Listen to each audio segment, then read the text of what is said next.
Hi guys, welcome to prelim sage. आज का topic organoids है। Why this topic is important for UPSC is because biotechnology के ऊपर UPSC बहुत बार questions पूछ रही है। जो लास्ट ईयर हमने क्वेश्चन देखा था कि 3 पेरेंट बेबी का क्वेश्चन आया था प्रीलिम्स में, और उसके पहले 2018 में बायोटेक्नोलॉजी पे मेंस में क्वेश्चन पूछा गया था। तो ये बायोटेक्नोलॉजी पे बहुत ही एक रिवोल्यूशनरी रिसर्च चल रही है, इसीलिए बायोटेक्नोलॉजी के टॉपिक्स जो है वो इम्पॉर्टेंट हो जाते हैं prelims as well as mains के लिए। तो ये ऑर्गेनॉइड्स टॉपिक बेस्ड है स्टेम सेल्स पे। ये न्यूज़ में आया था क्योंकि कुछ न्यूरो साइंटिस्ट है, उन्होंने कंसर्न्स रेज किए थे कि उनके ही कोई फेलो साइंटिस्ट है जो ऐसे कुछ ब्रेन्स डेवलप कर रहे हैं जो थिंग्स को परसीव कर सकते हैं या थिंग्स को फील कर सकते हैं। तो ये इथिकल बाउंड्रीज क्रॉस कर देंगे या इथिकल इश्यूज हो जाएंगे, ऐसा कुछ साइंटिस्ट को लग रहा था, इसलिए ये न्यूज़ में आया था। रीज़न इंपॉर्टेंट नहीं था न्यूज़ में आने का, बट ये टॉपिक इंपॉर्टेंट है कि ये है क्या organoids actually. Organoids are basically tiny self organised 3D tissue cultures, यानी ये टिश्यू कल्चर जो भी टिश्यू कल्चर्स होते हैं वो लैब में किए जाते हैं and they are grown from the stem cells. ये जो ऑर्गेनॉइड्स है ये स्टेम सेल से ग्रो किए जाते हैं।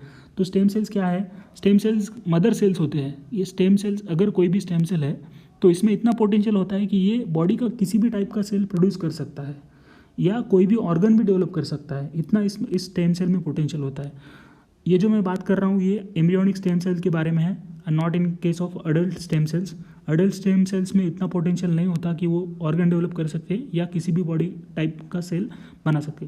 तो उनका जो अडल्ट स्टेम सेल्स है उनका पोटेंशियल जो है वो लिमिटेड होता है as compare to embryonic stem cells. ये embryonic stem cells are difficult to get than the adult stem cells. अभी जो ये ऑर्गेनॉइड्स ग्रो किए जा रहे हैं वो अडल्ट सेल्स को ही स्टेम सेल्स जैसा बिहेव करवा के ये ऑर्गेनॉइड्स बनाए जा रहे हैं। Now these cultures can be crafted to replicate much of the complexity of an organ or to express selected aspect of it like producing only certain types of cells। यानी कि समझो लीवर एक organ है, उसका कोई part मुझे study करना है, समझो मुझे ये पार्ट स्टडी करना है, तो I can grow this part specifically in the laboratory by tissue culture. Tissue cultures कैसा होता है? पेट्री डिश में टिश्यू कल्चर वगैरह होता है, ये आपको सबको पता है। तो ये एक्चुअली डेवलप कैसे किया जाता है ऑर्गेनॉइड्स को? तो अडल्ट सेल्स जो है they are induced to behave like stem cells, यानी कि स्टेम सेल्स जैसा अडल्ट स्टेम सेल्स को बिहेव करवाया जाता है एंड इसी के हेल्प से उनको न्यूट्रिएंट्स प्रोवाइड किए जाते हैं लेबोरेटरी में ही, और ऑर्गन्स को ग्रो किया जाता है। These growing cells are capable of self-organizing into cellular structures of a specific organ। Cellular structure का एक रिसेम्बलेंस यानी कि कॉपी हमको लेबोरेटरी में देखने को मिलेगी उस स्पेसिफिक ऑर्गन की। एंड ये हमको इसका फ़ायदा हमको होगा कि कोई भी डिसीज़ कैसे वर्क कर रहा है उस ऑर्गन पे, यानी या उसकी फिजियोलॉजिकल प्रोसेस जो है वो कैसी हो रही है, या रीजनरेशन यानी कि उस ऑर्गन का ग्रोथ कैसा हो रहा है, हमको ये स्टडी करने में पूरा डायरेक्टली ऑब्जर्व करने आएगा लेबोरेटरी में। तो जो मैंने पहले जो इमेज है ये देखो, ये ऑर्गेनॉइड्स की इमेज है। ये बेसिकली पूरा का पूरा ऑर्गन नहीं है, बट ऑर्गन का कुछ पार्ट है या कुछ ऑर्गन्स की वो सेल है, ये हमको लेबोरेटरी में जो है डायरेक्टली ऑब्जर्व करने को मिल सकता है। तो इसका फ़ायदा हमको ड्रग डिस्कवरी में बहुत अच्छी तरह से हो सकता है, या मेडिकल फील्ड में भी इसका एप्लीकेशन बहुत ज़्यादा है। नाउ हमने समझ लिया है कि ये ऑर्गेनॉइड्स ग्रो कैसे किए जा रहे हैं लेबोरेटरी में। Now these organoids are potentially as of many types of organoids as there are different tissue and organs in the body. यानी कि किसी भी टिश्यू को ले लो आप, किसी भी ऑर्गन को ले लो, यानी कि ब्रेन को ले लो, किडनी को ले लो, लंग को ले लो, ये किसी भी ऑर्गन को हम लेबोरेटरी में इस ऑर्गेनॉइड्स की हेल्प से रिप्लिकेट कर सकते हैं स्टडी करने के लिए। Now this way of culturing tissues will give scientist detailed view of how organs grow, organs कैसे ग्रो करते हैं, and if we know how organs are growing, अगर हमको पता है कि ऑर्गन्स कैसा ग्रो कर रहे हैं या किसी भी ड्रग को कैसा रिस्पॉन्ड कर रहे हैं, so this will give with a new insights on human development. यानी कि कोई नया कुछ समझने को मिलेगा साइंटिस्ट को कि ये डिसीजेस कैसे वर्क कर रहे हैं एक ऑर्गन पे, या ऑर्गन बिहेव कैसे कर रहा है, या ऑर्गन ग्रो कैसे कर रहा है, या ऑर्गन पे कोई भी एक ड्रग है वो एक्ट कैसे कर रहा है। ये हमको पूरा का पूरा लेबोरेटरी में समझने के लिए मिल सकता है।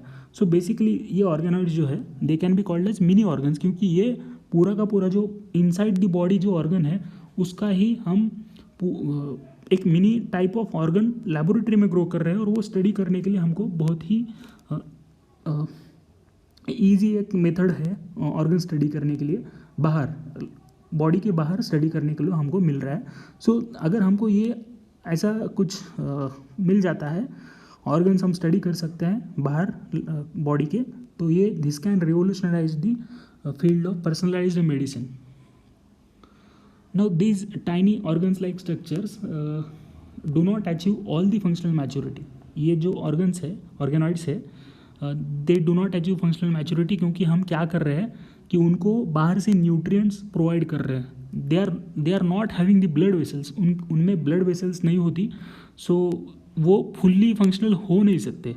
जो साइंटिस्ट के कंसर्न है कि ये बहुत ही इथिकल बाउंड्रीज वगैरह क्रॉस कर रही है, they are unfounded because why these organoids only represent a subset of all the cells seen in real organ. यानी कि पूरा का पूरा ऑर्गन नहीं होता, वो कोई सबसेट ऑफ सेल, यानी कि लीवर है तो लीवर के पर्टिकुलर सेल्स है, तो वो भी हमें स्टडी करने के लिए मिल जाए ना, तो भी बहुत होता है कि हमको पता चलता है कि डिसीजेस पे ये कोई ड्रग कैसे एक्ट कर रहा है या डिसीज़ कैसे हो रहा है एक ऑर्गन को. So they are not able to be fully functional, but only a subset of all the cells are seen in these organoids. Now the organoids can be used to study safety and efficacy of new drugs. यानी कि safety कैसी है, efficacy कैसी है किसी भी drug की, ये स्टडी करने के लिए मदद हो सकती है. इनका जो एप्लीकेशन है बहुत ही वेरिड एंड डाइवर्स एप्लीकेशन है. इनका पोटेंशियल भी रिवोल्यूशनरी है in the field of biotechnology. अभी जीका डिसीज़ जो है उसका स्टडी करने के लिए भी ऑर्गेनॉइड्स का यूज़ किया गया था. एंड ड्रग डिस्कवरी के लिए जो हम डिस्कस ही कर रहे हैं कि ड्रग डिस्कवरी में भी इनका एप्लीकेशन है, रीजनरेटिव मेडिसिन में भी है, डेवलपमेंटल स्टेम सेल बायोलॉजी में, और डिसीज़ मैकेनिज्म स्टडी करने में भी इनका जो है एप्लीकेशन है. अगर आपको ये वीडियो अच्छा लगा हो तो चैनल को सब्सक्राइब कीजिए, मैं ऐसे ही इंटरेस्टिंग वीडियोस बनाऊंगा.